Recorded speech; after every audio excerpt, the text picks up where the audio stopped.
ලොවෙන් සැඟවෙන වැරදිකාර ඔබ ඇයි මේ වගේ දෙබිඩි ජීවිතයක් ගත කරන්නේ?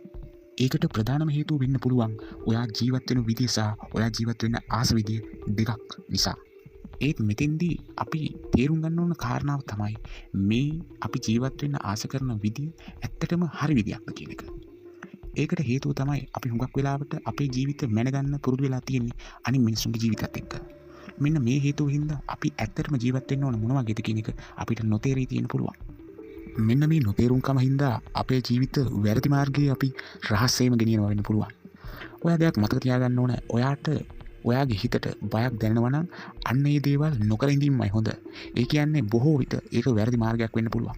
එතකොට ඔයා ජීවත් වෙන්න ආස විදිය වෙනස් කර ගැනීමයි හොඳ. ඒකට හේතුව මුළු ජීවිත කාලයක්ම ඔයා මැන්නකම්ම ඔයාට සිද්ධ වෙන්නේ මේ කියන බොරු ජීවිතේ මම අපාගෙන ඇත්ත ජීවිතේ දුක් කම්කොට විඳගෙන ජීවත් වෙන්න. එහෙම නොවෙන්න නම් ඔයා තේරුම් ගන්න ඕන. ඔයා හිතන්න ඕන මේ මම ආස කරන ජීවිතේ ඇත්තටම ඇත්තක්ද? එහෙම නැත්නම් බොරුවක්ද කියන එක. ඒක වෙන කාටවත් ඔයාට කරලා දෙන්න පුළුවන් දෙයක් නෙවෙයි. ඒ දේ තේරුම් ගන්න ඕන ඔයාමයි.